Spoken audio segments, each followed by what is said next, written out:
우리가 매일같이 보는 부산 시내버스 있잖아요.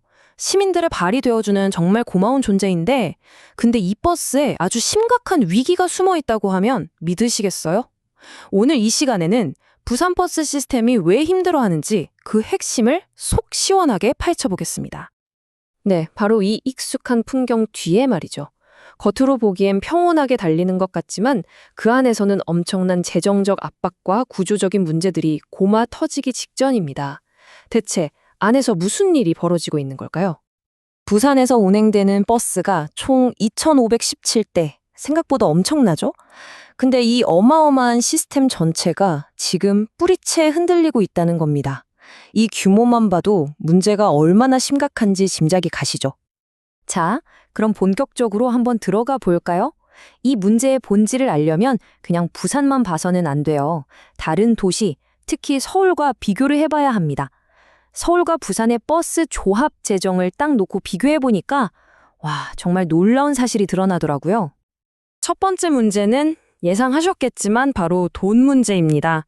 아주 쉽게 말해서 버는 건 쥐꼬리만큼인데 쓰는 돈은 눈덩이처럼 불어나는 상황인 거죠. 이 숫자 좀 보세요. 1.89%. 이게 뭐냐면 그동안 버스 요금이 오른 평균 비율이에요. 거의 안 올랐다고 봐도 무방하죠.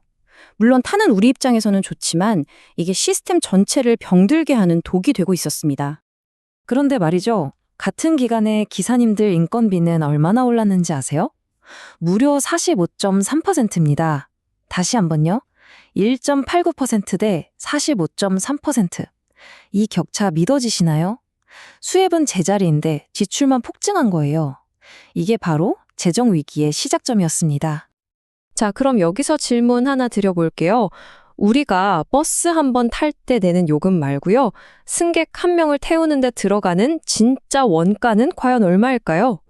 정답은 놀라지 마세요. 2,382원입니다. 이게 승객 한 명을 태우기 위한 실제 비용이에요. 그럼 우리가 내는 요금과 이 금액의 차이, 그 텅 빈 공간은 누가 메울까요? 맞습니다. 바로 우리 세금으로 운영되는 시보조금으로 채워지고 있는 겁니다. 근데 이게 단순히 덜 벌고 더 써서 생기는 문제만은 아닙니다. 더 깊숙이 들어가 보면 이 돈이 관리되는 방식, 그러니까 시스템 자체에 구조적인 문제가 있다는 걸 알게 돼요. 그 많은 돈이 대체 어디로 흘러가고 있는 걸까요? 부산은 준공영제라는 시스템으로 운영돼요. 간단히 말하면 회사는 민간이 운영하고 시에서 적자를 메꿔주는 방식이죠. 공공상을 위해서요.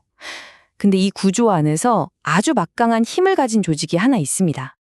그게 바로 부산시 버스 운송사업조합입니다. 이 조합이 회원사들로부터 받은 조합비나 버스 광고 수입 같은 걸로 1년에 무려 117억 원이 넘는 돈을 굴리거든요. 근데 문제는 이 돈을 어디에 어떻게 쓰는지 그게 투명하게 공개되지 않는다는 지적이 계속 나오고 있다는 겁니다. 자, 여기서 정말 기가 막힌 데이터가 나옵니다. 서울조합이랑 부산조합의 재무 상태를 비교한 건데요. 한번 보세요. 부산조합이 매출은 서울보다 5배나 많은데 이상하게 적자를 보고 있어요. 아니, 돈은 훨씬 더 많이 버는데 왜 적자가 나는 거죠? 그리고 더 충격적인 건 바로 이 부채 비율입니다. 이 그래프 하나면 다른 설명이 필요 없을 것 같네요. 서울조합은 부채 비율이 4.7%, 아주 건강하죠. 근데 부산은요? 167.6%입니다. 이건 그냥 자기 돈보다 빚이 훨씬 더 많다는 뜻이에요. 사실상 자본 잠식 상태나 다름없는 지속 불가능한 구조인 겁니다. 이야기가 너무 암울하게만 흘러갔나요? 하지만 희망이 아예 없는 건 아닙니다. 놀랍게도 바로 이 부산 안에서 이 시스템 속에서도 아주 뛰어난 성과를 내는 모범생 같은 회사가 있었거든요. 주인공은 바로 시민여객이라는 회사입니다. 다른 회사들이랑은 비교가 안 될 정도로 정말 잘하고 있더라고요. 데이터를 보면 바로 알 수 있습니다.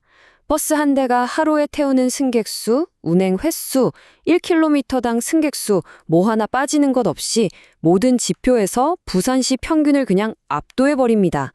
똑같은 환경에서 훨씬 더 효율적으로 일하고 있다는 확실한 증거죠. 그럼 비결이 뭘까요?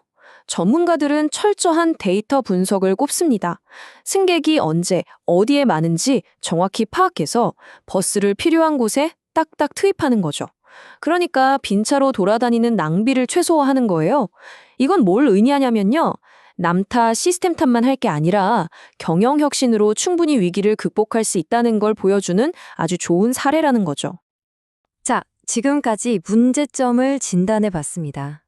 그럼 이제 가장 중요한 시간이죠. 해결책, 처방전은 뭘까요?